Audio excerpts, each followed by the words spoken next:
If you're in the process of applying for a marriage-based green card, there's an important change that's happening on September 18th of 2026 that you should be aware of, and it relates to something called public charge. So public charge is not new. It's been part of immigration law for well over a century. And historically, the way that immigration has had a immigrant prove that they will not be a public charge is through something called an affidavit of support, or form I-864. This affidavit of support is actually more than just a form. It's actually a contract that the US citizen or lawful permanent resident petitioner, so the individual that's petitioning for their spouse or their family member, he or she is completing and signing that form, and they are signing a contract with the government to say, hey, I, US citizen, am petitioning for my spouse, and he or she will not become a public charge because I have enough financially to support my spouse or family member. And along with that affidavit of support, you provide tax returns and income proof such as paycheck stubs. And so historically, there's been a pretty predictable framework for how immigration reviews public charge. And what I'd like to talk with you about in today's video is what is the big change that we are seeing, how will it be implemented, and who will be impacted. The change that's going to be taking place for public charge here in September is more than just a form change. It's actually a change in how immigration officers will review and make decisions. As we have talked about, there was a clear framework for officers historically. The affidavit of support form, the financial documents, the officers looked at all of that in totality and made a decision. Now DHS is rescinding their current public charge, or the 2022 public charge guidance, and having officers do a case-by-case analysis, taking into consideration things such as age and health, and making decisions on that case-by-case basis instead of with a clear framework and that totality of circumstances.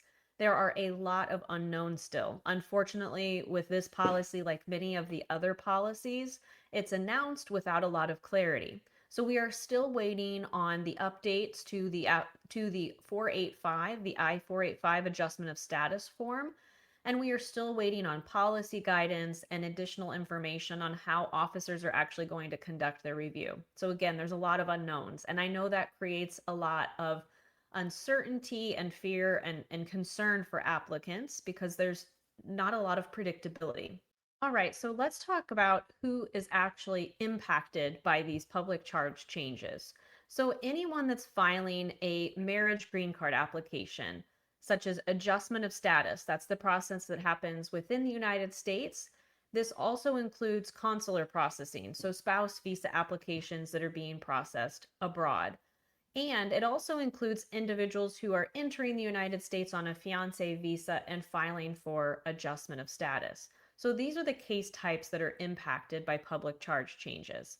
If you already have your green card and you're filing for removal of conditions, or perhaps you're at the phase in your journey where you are filing for citizenship and going through the naturalization process, removal of conditions and naturalization are not impacted by public charge. That has already happened earlier in your immigration journey when you received your green card.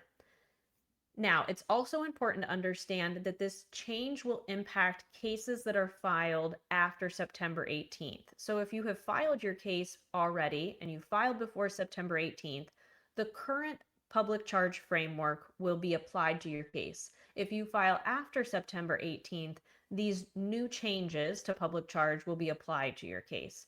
For some applicants, it makes sense that you file before September 18th so you can ensure that your application is reviewed under current standards. That might not make sense for all applicants, so it's really important that you speak with your immigration attorney to understand strategy and when is the best time for filing your case. But if you've been thinking about it for a while and you haven't started the process, time is of the essence. Definitely looking at the benefits to filing sooner rather than later is really important to consider right now. The other thing I want to make sure you walk away the other thing I want to make sure you walk away with from this video is that you don't panic. I know that there have been so many immigration policy changes, and it's giving many couples a lot of fear and anxiety, rightfully so. But these changes don't mean that everybody's green card application is suddenly going to be denied. Yes, there's going to be more scrutiny. Yes, the officers are going to have more discretion. Yes, the landscape is changing, but it doesn't mean cases are automatically going to be denied. And we are still going to be learning a lot together as these policies evolve and change. As I said earlier, there's still a lot of unknowns. We're still waiting for the updated I-485. We're still waiting for additional guidance. So as we know more, we will be sure to keep you all updated. So if you haven't already done so, be sure to subscribe and follow, and I will keep up updated videos on this topic so you are in the know as we learn more. So I don't want you to walk away with the idea that you shouldn't file, that you should wait until things get better, because there's never a perfect time in immigration to file a case. There's always volatility and changes. And we are still helping couples every single day to receive approvals on fiance visas, spouse visas, green cards, even with all of the changes and volatility. So please still take forward motion on your case. Understand that it's now so important more than ever to have help and guidance with your case. And that's what we're here for at Immigration for Couples.